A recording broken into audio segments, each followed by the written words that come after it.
Vamos contar a história sobre o Laque, o mensageiro. O mensageiro quer dizer aquele que é enviado. Dentro da carta do tarô simboliza o mensageiro, aquele que é enviado, ou seja, o Exu, aquele que dá os prognósticos. E o Laque é o mensageiro. Então, numa aldeia vizinha, vem um contador de histórias que começa a contar e receber dinheiro com relação a isso. E ele vai para outra aldeia não auspiciosa, ele diz, eu tenho que seguir porque eu devo contar às pessoas, devo contar das pessoas da aldeia, tudo o que está acontecendo. Então, se eu ficar aqui, eu não vou poder contar para você, não vou poder contar para as pessoas o que está acontecendo no mundo. E seria mais ou menos isso. Então, lá que ele vai para aquela aldeia, outra aldeia, mas lá não é receptivo. Há uma mulher gritando na rua, você é pecadora, você está pecando, você está fazendo mal, todos sabem o que ela está fazendo com a filha dela. E aí ela é posta numa roda, todos batem nela. Arão, que é o comandante ali daquele povoado, diz, não olhe para mim porque você acha que eu estou colocando o meu membro, ou seja, o meu pinto para fora, praticamente assim que ele fala as palavras. E aí nós podemos observar que essa leitura, essa liturgia, ela tem a ver com diversas formas de pensamento. O Senhor Abraão então entra na loja, no café do Senhor e vê um homem estudando. Diz, olha que menino bonito, inteligente que está estudando. E o pai dele diz, não, isso não é bonito, isso não é efeminado. E era o Omar. E aí o Omar ouve aquelas palavras e ele, ao sair do café, ele vê que o Omar olha para uma moça passando na rua, diferente. E o sábio, o Abraão sábio diz, olha para ele e diz, olha, há 1000 modos de você falar com a pessoa que gosta dela, sem você falar, há 1000 maneiras do coração.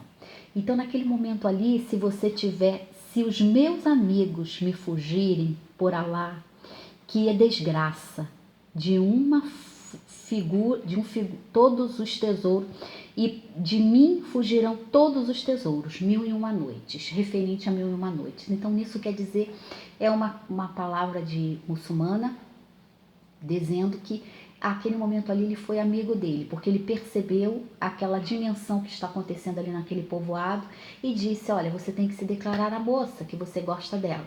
Então ele vai à casa da moça, risca na parede com água e diz, quando secar essas palavras eu venho aqui falar com você, minha promessa com você é dada. E ela aceita aquilo tudo ali, como essa flor aqui que está no vaso, que não seque até que eu volte. Então ela fica receptiva e ali ele quebra um paradigma de estar trancafiado mentalmente, psiquicamente, dentro de um enredo de medo, que o medo só nos puxa para trás e nos deixa temerosos daquilo que poderia vir. Então esse contador de história reúne as crianças na praça e começa a contar de um homem que desce do seu cavalo marrom, que é um mensageiro, bebe a água de um poço e lá ele fica vidente. Seus olhos começam a ver tudo. E ele vai para a aldeia, começa a passar mal, espumar, a senhora idosa leva ele para a aldeia. Lá Arão, que ele disse, não tenha personagens com nome, não coloque personagens fixos na mente para não criar estereótipos. E lá ele diz, eu sei que você fez. O homem, quando chega perto dele, você tem que ir embora desse povoado, que você pode estar com raiva e vai levar a doença pra gente. Então o homem vira para ele e diz, eu sei o que você fez, você matou Maomé e os rapazes. E essa história começa com um homem que é médico, um senhor idoso, cria uma criança com problemas de locomoção, que está com uma cadeira de roda por poliomielite. É Maomé. Maomé começa a escrever então ao Corão, segundo essa história, e aí ele pede para outras pessoas já adulto, para outras pessoas transcreverem, 5 testemunhas, e vai para o povoado. Lá no povoado chamam o pai dele, que tem uma criança doente. O pai sai de noite e deixa Maomé. Lá entra um homem e o sufoca com uma corda no pescoço, uma corda de fio de aço no pescoço. E quando o pai volta, enterra seu filho e começa a chorar. E vaga pelo mundo hoje, que é esse senhor, Abraão. Abraão vaga pelo mundo contando o que é enterrado, seus corpos, e os espíritos aparecem naquela aldeia clamando por justiça a Arão, aquele homem malfeitor. Arão, então, ali do povoado, vende drogas, vende maconha para as pessoas. Então ele é um transportador. O seu filho, que é pastor de ovelha, ouvindo essas histórias, diz que o mensageiro virá e punirá ele terrivelmente. Ele dá uma costa, um tapa no filho, o filho bate com a cabeça na pedra. E aí Arão desce e leva o menino para o outro lado. que o menino venha a falecer. E todos começam a chorar naquela aldeia. A aldeia fica amaldiçoada com a peste, com a lepra, e todos têm que fugir. Não há comida, não há nada. O mar, então, junta todas aquelas pessoas do povoado e vai embora. Isso o contador de história está contando as histórias, que na verdade não está contando, está transfigurando um conto de muçulmano. Então, a felicidade desceu sobre mim tão rapidamente que ainda me encontra lágrimas nos olhos, 1001 noites, que essa é a passagem de 1001 noites. Então, seria mais ou menos isso, um pouco dessa mistura, essa enquete, aonde não é verdadeiramente isso, porque há soldados. Então, o lema é um soldado. Se há soldados, é guerra.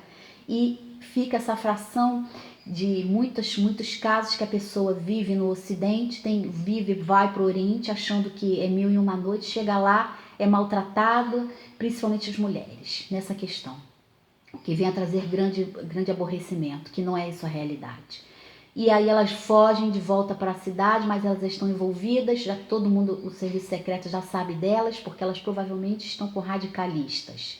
E o radicalismo é homem-bomba. Então, nesse sentido, não é bonito, e é onde há radicalismo, infelizmente, da religião, há um dogma de imposição a questão da família, da vida. E nessa história, o lar, que o mensageiro engloba isso. Maomé fez o livro, foi assassinado e começa toda essa espalhar sangue no Oriente Médio. Então hoje nós vemos a Palestina e há canhões sendo feitos hoje pelo Irã, possivelmente que são identificáveis para o Domo de Ferro da Palestina. E isso é um perigo que pode banir do mapa a Terra Santa. É uma guerra milenária, é uma guerra lá desde o tempo de Maomé II, na tomada de Constantinopla, onde eles fazem o mesmo grito de guerra de Alá para eles lá. Então esse mesmo grito de guerra é dito há mais de 5, 6, 7 séculos e não vai sair. Está dentro do inconsciente coletivo, radicalizado totalmente a nível de psicose neurótica, onde eles produzem esse efeito sobre as pessoas, tratando as pessoas como se não são iguais, devem morrer. Então, muitas pessoas são vítimas, às vezes criam amizade com pessoas, eles estão lá no campo de concentração, refugiados, sendo doutrinados para possíveis homens-bombas, dentro desse sentido. O que é o radicalismo, e isso não é bom em momento nenhum. Tem diversas histórias, inclusive um filme, Laia M, que eu aconselho quem estiver vendo esse vídeo, ver na Netflix. Conta a história dessa moça que se envolve com radicalistas. E aí ela vai passar por toda a dimensão. Não vou contar o spoiler aqui, porque não vem ao caso, esse aqui é outro conto, tá bom? Mas tem a ver com essa história. Esse é o conto de Maomé, esse é um dos contos de Maomé. Eu peguei 2 passagens do livro do conto de 1001 noites, que é um poema romântico, e não tem nada a ver com a brutalidade desse sistema. Não confundir a brutalidade do sistema, as pessoas serem consideradas como princesas, sheiks, não existe. Isso é fantasia do universo criado de Disney e de outras circunstâncias aí, que não existe realmente. Existe a violência e existe principalmente a misoginia dentro dessa questão forte, que leva as pessoas talvez a um patamar decisivo e radical, como eles escolheram o caminho do radicalismo. Então o radicalismo ou é vida ou é morte, é um dos dois, tá bom? Eu sou Márcia, médium vidente sensitiva e clarividente, estou no Instagram fazendo as previsões lá no Story, tá gente? Fechadinho. Obrigada por sua atenção.